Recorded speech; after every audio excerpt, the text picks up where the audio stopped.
Welcome everybody to Forza Motorsport 7, and today we're taking a look at the 2017 Alfa Romeo Giulia Quadrifoglio. Now this is the first rear-wheel drive saloon car that Alfa Romeo has made since 1992, when the 75 was released, and the first sport saloon since the 155 Quadrifoglio. So yeah, it's been a while. Even the last saloon car that they made, which wasn't rear-wheel drive, was in 2011. So yeah, it's been a long time coming since we've had a proper sports saloons from Alfa Romeo, and yeah, they've done a fantastic job with this car, quite frankly. I think it looks absolutely gorgeous. It's got modern styling, but it's still got the distinctive Alfa Romeo grille in the middle there, and yeah, overall it looks pretty damn good, quite frankly. Certainly stands out against your German or American rivals, and yeah, certainly in terms of interior as well, it does that as well, as it's got everything you'd expect from a car that's modern, and yeah, looks really good inside as well. Nice flowing dashboard. So yeah, there's a lot to talk about in this car, so I'm not going to talk about everything, just because there's a lot of technical details about this car that are really good. But here's the facts: it's going for lightweight over everything else.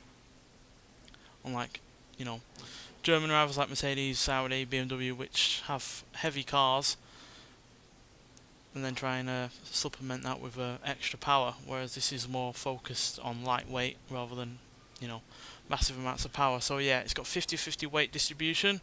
It's got independent suspension all around with double wishbones at the front and multi-link at the rear. It's got a carbon fibre drive shaft, aluminium doors and front wings. It's got aluminium all the way through it, quite frankly, and carbon fibre as well in other areas. So yeah, it's a car designed for the lightweight, and therefore obviously it handles better because it's lightweight, and also means it doesn't need a massive engine or a lot of power to really shift the car when you really want to get going. Talking of the engine, it's a pretty damn good engine, quite frankly. It's all aluminium, 2.9 litre twin turbocharged V6, and it produces 506 horsepower and 442 pounds-feet of torque. It's actually derived from Ferrari as well, so yeah, you've got a Ferrari-esque engine under the hood, and you've got this beautiful body encapsulating it, and yeah, it's a four-door saloon at the end of the day as well, so it's practical, but it's also a fast thing as well. So just to see how quick this car is, we're going to take it out onto the track and see what it can do. So see you when we get there. Right, we're at Mugello. We're only going to go around the one lap, but because it's a pretty long track, but I'm more than sure of what this car is capable of. So yeah, you can get this in an all-wheel drive variant, but personally I think that'll spoil what is good about this car, is that it's quite a lightweight car, especially when you compare it to other sports saloon cars out there like the M5, or the best that Merc and Audi, or even some from America like Cadillac or Dodge have to throw at it. So yeah, and I personally would like a lightweight vehicle, especially one that is usable every day. Kind of speaks to what Alfa are trying to do with other cars like the 4C, really. They're trying to go for lightweight cars that have a decent amount of power. And 506 horsepower is hardly too shabby, so especially when you consider it's a Ferrari-derived V6.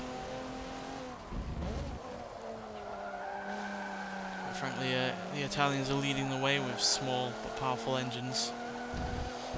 Consider Maserati also have their 3 litre V6, and Fiat with the 124 only have a 1.4 litre in that, and that was quite powerful. So yeah, Italy really is stepping up its game in terms of the kind of cars it's producing at the moment, and this is easily one of their best for a long time, quite frankly.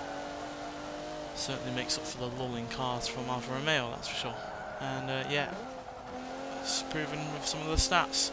0 to 60 in 3.816 seconds, 0 to 100 in 8.717 seconds, and it goes to a top speed of 197 miles an hour.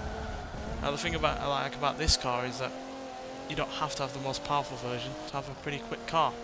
Even the 2 litre, or I think it's a 2 litre version, anyway, it's a lot smaller engine than this. It does 0 to 60 in about 4.9 seconds and doing about 155 miles an hour, which for an inline-4 engine really isn't all that bad, especially when you consider the size of this vehicle. It might be lightweight, but it's still more than 3,800 pounds. It's 3,822 to be precise. Does like to drift. But yeah, I really do like this car, and it's such a joy to have it on this game. We don't really ever get any new Alphas. We've not had a new Alpha for a while in terms of year. So yeah, thoroughly glad that this is on the game, and it's one of 3 Italian cars in the Samsung QLED car pack that I really like. So yeah, look forward to seeing reviews from those other 2. But nonetheless, this Alfa Romeo is absolutely brilliant, and yeah, certainly giving the Germans and the Americans a run for their money in terms of the sports saloon sector. Nonetheless, thanks for watching, and I'll see you in the next one. Bye.